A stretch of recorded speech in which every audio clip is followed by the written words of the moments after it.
Yo, what is up, everybody? Welcome to the Off the Bench podcast. I'm your host, Daniel Ball, and I am joined, as always, by my co-host, my partner in crime, my brother from another mother, Jim Cross. Jim, we got a gem of an episode tonight. We've got Marcus Phillips from the University of Tennessee baseball team. He's taken some time out to join us. Got a big conference matchup this weekend at home against Florida, so it's going to be big. We're going to get his story. We're going to talk a little bit about the season so far, but definitely going to break down the big matchup this weekend. But before Marcus joins us, we got to pay some love to the sponsors that are the best in the land. Old Dominick Distillery. Experience 150 years of tradition in the heart of downtown Memphis, from bourbon to vodka, whiskey to gin. Old Dominick's got you covered. Stop in today for a tour or to pick up your favorite bottle.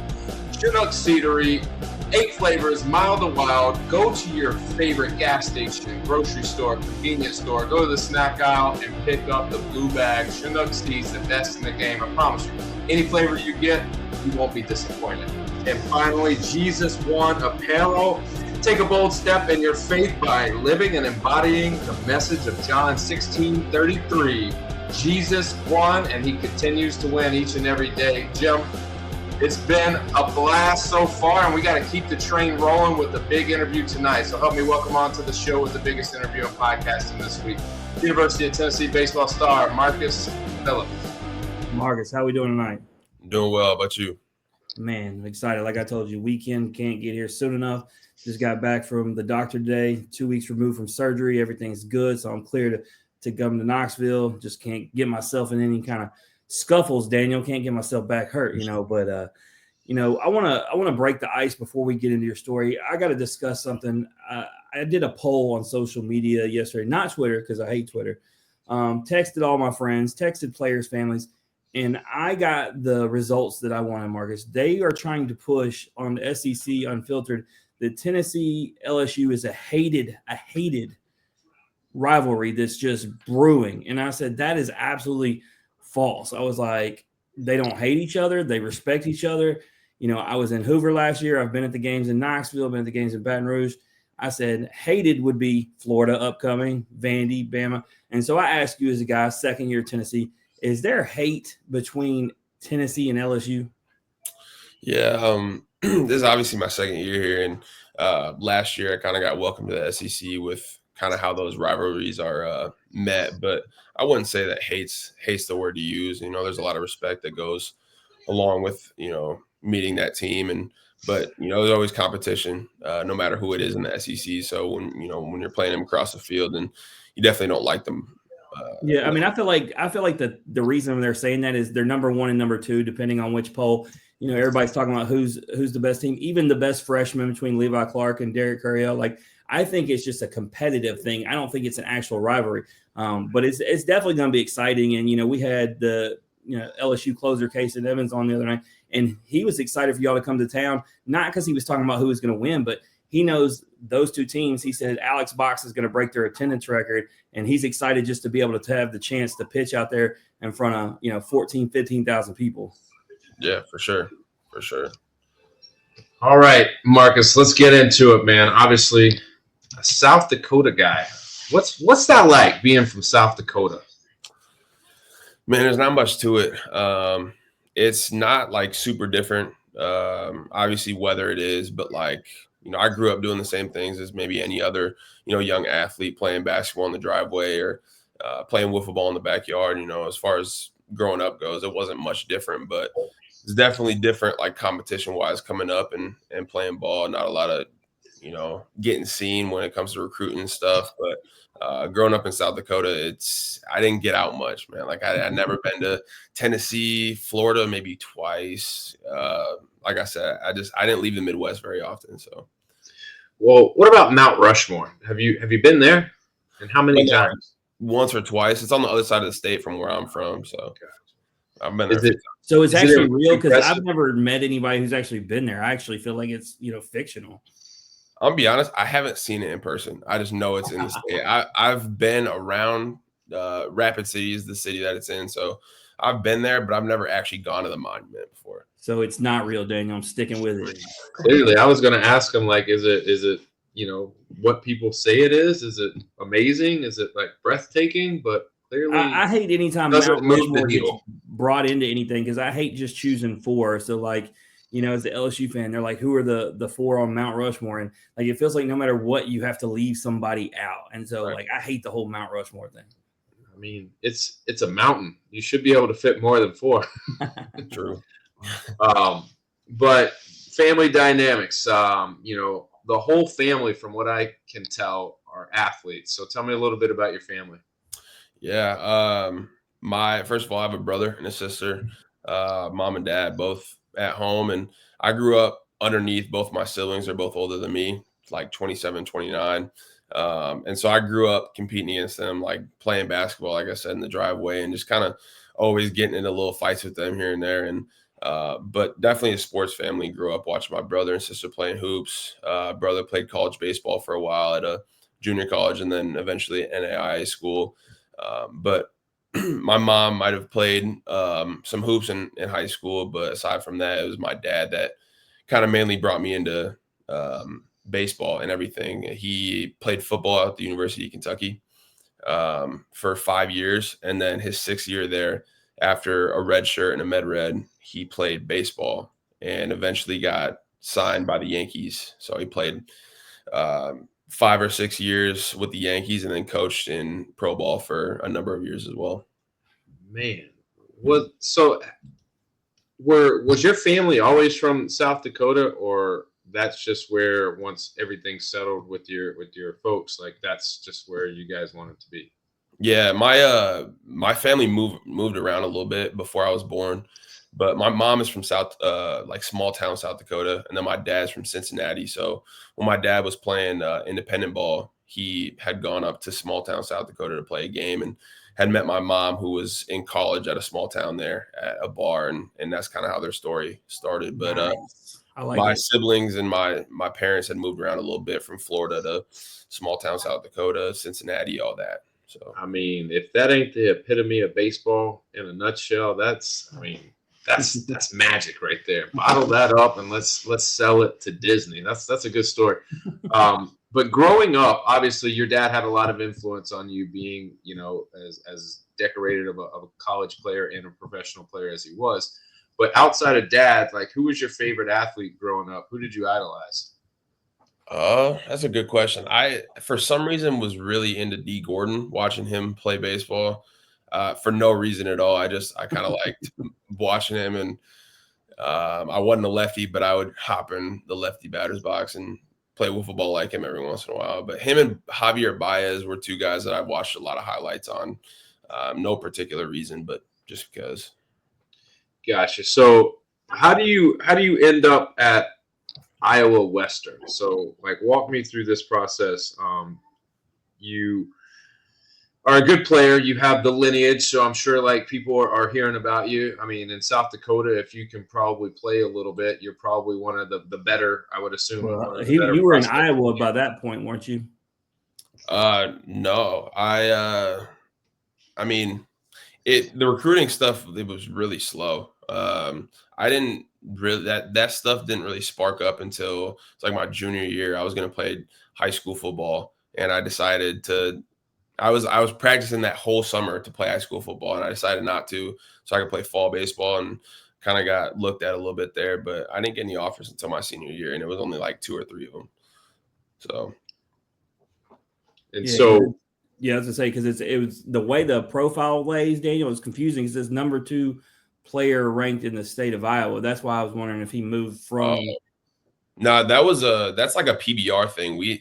South Dakota didn't have. There's like no baseball like prospect stuff up there as far as when I was growing up. They do now, but I think that started like a year or 2 ago. But there was no PBR, no perfect game, none of that. So I had to like say that I was from Minnesota or from. So these kids from Iowa sliding down the rankings mad because he rolled up in there and took their spot. Yeah. So, man, you go there, you do your thing. Ultimately, I just want to get to the next step, because when we talk about reading this profile and reading these articles, coveted by major colleges. Obviously, I tell you I'm an LSU fan, but love everything about Tennessee. So when those two are pursuing you, that says a lot. But ultimately, you chose Tennessee. So what made Tennessee the school for you? It was just different. It was a different vibe. I mean, I had looked at Kansas out of high school, which was, I mean, it was a cool campus, cool environment, being from South Dakota and obviously Iowa Western. But I went down to Tennessee like my second week of junior college, and I didn't really have any expectations. I didn't even know. Honestly, I didn't know the coaching staff of Tennessee before that call, and Coach Anderson reached out to me and said that they wanted to get me on campus, and I immediately drove home and caught a flight down to Tennessee. But once I got there, it was like automatic. I remember telling my mom in the Vol shop, getting some gear. I was like, "Yo, I want to get some hats and some shirts, and I want to commit tomorrow." There was no. That's exactly what Xander Seacrest said on his episode. Yeah, it was like a feeling, like a gut feeling, and obviously it was super welcoming, players, coaches, but there was something about that visit that just had no hesitation on committing. Yeah, and when we talk about culture shock, I mean, Knoxville is its own culture within itself. The way it's a sports town, obviously not just baseball, and the way the fans are, obviously weather, all that stuff. How much of a culture shock was it from you coming from, up north? Really, then you go to Iowa, then you go over there. So, like, was it a major transition for you?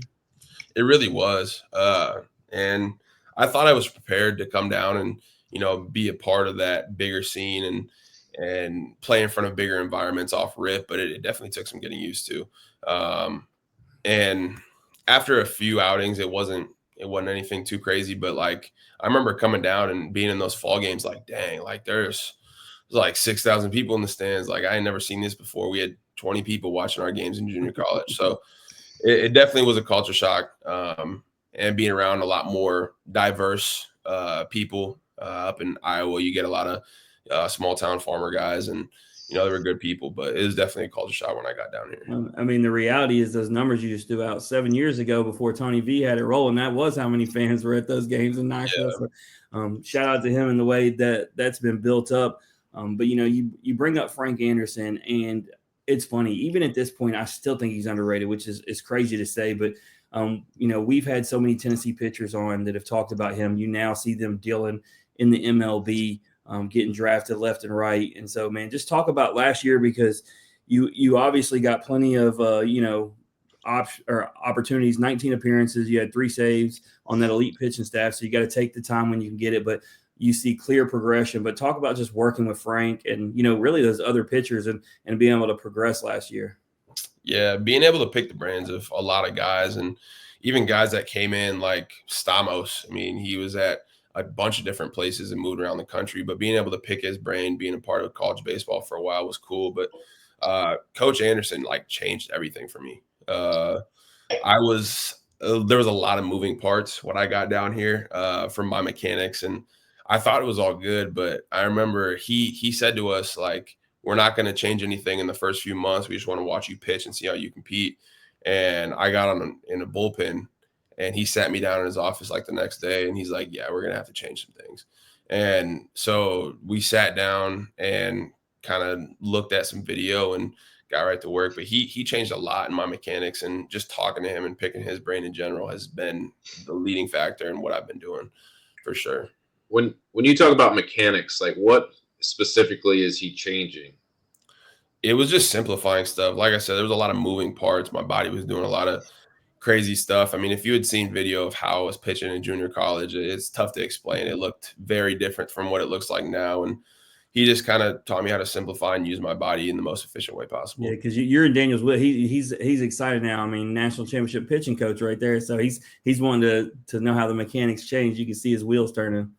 Now, do you see immediate results, or is this something that over time you had to like really dedicate and work towards? Because I know when you pitch a certain way for such a long time, you almost get to the point where you're like, man, I'm going backwards before you can go forward. And so for you, when you're having to break down your mechanics and start doing things different, like what is the feeling? What is the emotion like? What is the mindset like? Yeah. It's different for me, I would say, because honestly, I feel like I'm really young in my pitching years. I was a two-way, even going last year, I was considered a two-way, and I was still hitting and stuff. So I never devoted my years of baseball to pitching. I was always wanting to be a hitter and an outfielder. So when I got here and I really focused on it, it was like just learning something new, but it wasn't like I was changing stuff from my old mechanics, 'cause I didn't really know what my old mechanics were supposed to feel like. So it was just a lot of he pretty much just told me to pick it up and put it down and then just throw it. Just be athletic and use your legs. And so when I started to do that and kind of watch video myself, I got the feel pretty quick. It wasn't too big of a transition. You talk about being young in your years. I got to thinking about it, Daniel, because reading the profile, obviously you're a basketball player. We talk about you living up north, so we know you can't play year round, and then you talk about being a two-way player. So honestly, it's a good thing, as you say it. I'm thinking about it. Your arm probably doesn't have nearly the wear and tear as these guys who've played travel ball all year, 365 days, coming in there. And that's obviously why we see a lot of guys getting surgery, just because, you put so much on it. So it's actually a pretty cool thing I didn't think about that is an advantage for you. Yeah, for sure. So, get to go to Omaha, y'all win a national championship. I think back to our conversation with Billy Amick, like when you choose to go to a place and you're not only going there just to get better, obviously, but you're going there to win a national championship, point blank. And you go to the right team that does that. Like, does that make you feel like, man, like I really made the right choice? Like, not saying you ever questioned it, but when you go there and what you want to happen happens, like you got to feel good about it. Yeah, for sure. There's not a doubt in my mind that I made the right choice coming to Tennessee. From stepping on campus for my visit and everything that we've done here, the guys I've met, the coaches I've been around, and I mean, there's honestly no place I'd rather be than here in Knoxville. Yeah, man, you are the biggest growing thing. We talked about that rivalry thing. There's a reason Tennessee is not the new kid on the block anymore. They are the team on the block that everybody's looking up to. Even I can say that as an LSU fan. LSU fans don't want to admit it, but the standard is now being set in Knoxville. But this year you get the opportunity, man. What a great opportunity to start the season. You get to be the Saturday starter. You got the best batting lineup behind you, putting up runs galore, which is just a nice thing to have within itself. But, you don't even necessarily need them. 4 games, you got a 1.42 ERA, 25 Ks, 6 walks, got that 1-0 record. How have you felt about your performance so far? I feel pretty good about it. I feel like I've been doing my job, but there's definitely room for improvement. And I'm just really looking forward to these, next outings. And that's always what it's been, is like, if I go out and do my job, then that's good. I want to get the win, but I'm looking forward to the next one. I want to keep stacking these outings. So I feel pretty good about it, but definitely ready for this next one. Yeah, we talked about the reason you don't have but one win is you got to go 5 innings. What's going into that? Is that something that y'all talk about before? Like you're not going to be stretched out if there's no, because a lot of these games are lopsided, right? So you don't have to be pushed. So is this something y'all talk about before? It just happens in the moment. How's it like the decision whether you're going to have to go longer or shorter? Because obviously you're not getting pulled because you're giving up runs. Yeah, it's definitely just a feel thing. I think the coaches probably have a plan as far as what the pitch count's going to be, but that's not communicated with us. Maybe it was the first week, but it hasn't been recently. And I mean, the thing about V is I think everybody can see it. He's extremely competitive and he wants to win. So if he thinks that our best chance is keeping the starter out there to win and it's not stretching too far out into the pitch count, then he's going to do it. So that hasn't been discussed for real, but it definitely has a little bit of a plan as far as the pitch. No doubt. Well, last question I got, obviously I told you I'm be there this weekend watching. It is the place to be. You got a top 7 matchup. This is a rivalry. Man, it's good. It's going to be absolutely electric. Is there any difference of a feeling? Like, is it straight business always, or does it feel a little extra because it is the opening weekend of SEC? You are at home and it's going to be absolutely packed and it's Florida, or is it just the same for you? Yeah, I mean, it might have a little bit more behind it with a ton of fans showing up and people putting the label of SEC on it. But honestly, when it goes into like the preparation of the pregame and going into the game, everything stays the same. I'm looking forward to it. There's going to be a lot of buzz, but I'm just really just going out there doing the same thing that I've been I'm going to doing. need you to turn up because we don't like Florida on this show. It's so much so that I once upon a time made the dumbest thing I think I've ever done on the show. We got offered Jack Caglione. It was actually by Drew Beam. Drew says, if you're truly about growing the game, you have to interview Florida, because my rule was we don't interview Florida. And I told him no. And now I'm watching dude crush the most beautiful home runs in spring training for Kansas City. And I told Daniel, I was like, man, I really messed that one up. But I don't like Florida. Back to the whole point of the story. Yeah. I do can ball out for sure. But it's just another weekend. Definitely has a little buzz behind it. Being SEC, and obviously we want to beat Florida, but we want to beat everybody too. So I'm just looking forward to getting out there. Yeah, I mean, we've looked at all the schedules. Me and Daniel have broke it down. Like, there just isn't any off weeks. Every week's got to be treated the same. And honestly, teams got to make sure that, they don't have off weekends, because, the standings in the gauntlet and, trying to set, regionals up at home, it's, you got to take care of business. I feel like the last 3 years, the home team has done really good. I think we said 78%. Daniel has won. So yeah, always protect the home turf. If I can say anything, is I think the main thing you got to do. So Marcus, it is that time in the interview where we get to play a little game, a little lighthearted game before you get out of here, set the tone, end on a positive note. Man, you ready to play? Okay. All right. So the game's called This or That. It's very simple. I'll give you 2 options. You choose one option or the other. Just go with your head, go with your heart, go with your gut. Just pick one, and you'll be good to go, man. Is it like explanation or just kind of like a? Nope, it's like rapid fire. I'll give it to you, and you just pick one. All right. You can do this. Don't worry. The hardest one we ever gave to was Cal Stark, just for fun, and he passed, so you'll be all right. All right, Jim. This or That. Who's it brought to you by? I mean, we're doing a Tennessee episode. Got to talk Tennessee whiskey. Old Dominic Distillery in the heart of downtown Memphis. Man, vodka, whiskey, bourbon, gin, they got it all. But Daniel, the whiskey, so many different options. You just can't go wrong. And I bring it up because, Daniel, you were with me. We were in Omaha. We brought the bottles to the Tennessee dads so they could enjoy their time. Obviously, a lot to celebrate last year. Not one bad review. So if you're in Tennessee and you want to get some good whiskey, Old Dominic is the place. If you want the best whiskey price per taste, you look no further than Old Dominic. I'm telling you. Go online, get you 1, 2, 10 bottles. I'm not going to judge you. Just make sure you drink responsibly. All right, Marcus, first question out of the gate. Are you an early bird or a night out? Early bird. All right, what time do you get up, early bird? It better not have a 9 in front of it. Better not. Usually right around 8 o'clock, 7:45 if I got to be somewhere.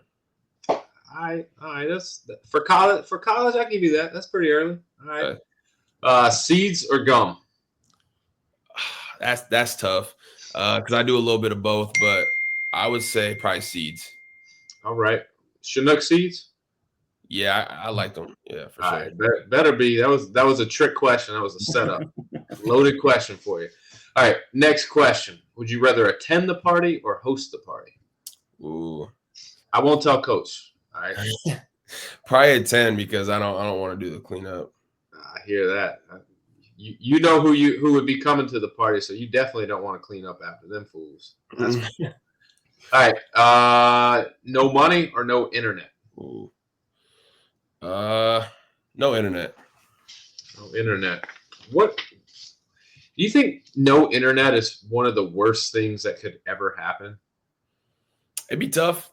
Like, I'm not saying like catastrophic things. I'm just thinking your power goes out, no internet, or but Daniel, you lose your keys, you lose your wallet, like normal things. When I've posed this, Daniel, people think automatically their phone, but I'm actually thinking, for instance, baseball. Like, I can't watch anybody. That's the problem. Right. I mean, the internet is it kind of runs everything. Like, even if I had power and my wireless signal went out, like I wouldn't even be able to watch TV or anything just because everything's powered off that. It's just crazy. I mean, the best answer we got was, if you got money and no internet, just go travel, because unless you're going out and doing something, I ain't sit at home and reading a good book. That's for sure.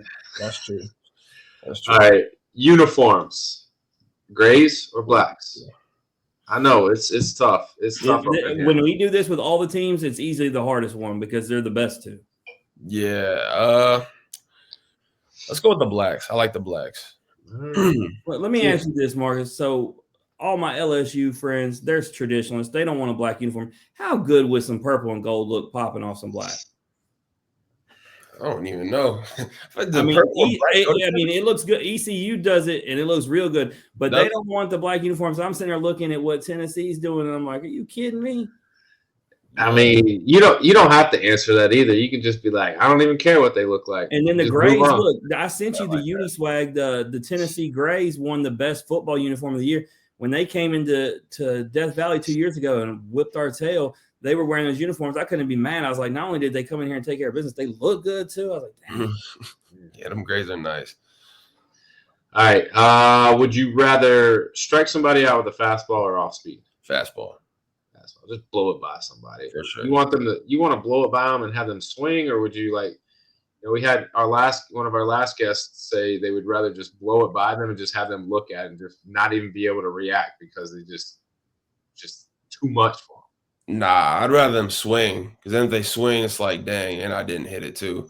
So, because at least then, like, if they don't swing, they can just be like, well, you got me, but I could definitely get you. When they do swing, it's like, I got you. The reality is there's no bad K, Daniel. That no matter what, it's good for Marcus. I'll spike one off the ground and let it trickle behind the catcher, and the catcher can run back there and throw it to first and get the guy out. I just like when you guys got the batter so thrown off. I was watching, I forgot who I was watching the other day, but 3-2 count, and they're absolutely thinking anything but fastball. Throws 94 right down the middle, and he didn't swing. He was thinking something else and clearly was not thinking that, and it was the best pitch he was going to be able to hit, but didn't know it. Right. It's hard, man. It is hard. Let's do a little pick 'em real quick through the SEC. Who you got? Alabama or A&M? Let's go Bama. All right. Arkansas or Ole Miss? Arkansas. Tennessee or Florida? He's going to be wrong on both of them. Tennessee. that was just a fun question. All right, last question before you get out of here, man. If you bucket list concert or bucket list sporting event, if you could attend one, which would you choose? I'd probably go concert of my favorite artist. Who's your favorite artist? Not very well known, but I like Brent Faiyaz. That's what I listen to. Okay. All right. Hey, you're right. He's not well known. I don't know. But yeah, he's an R&B guy. He must be from South Dakota. Yeah, no, Daniel will know him, though. He'll look him up now. He'll probably be listening to him tomorrow. Yeah, for real. I challenge accepted, Marcus. I got you. Hey, man, anything you want to plug or promote before you get out of here?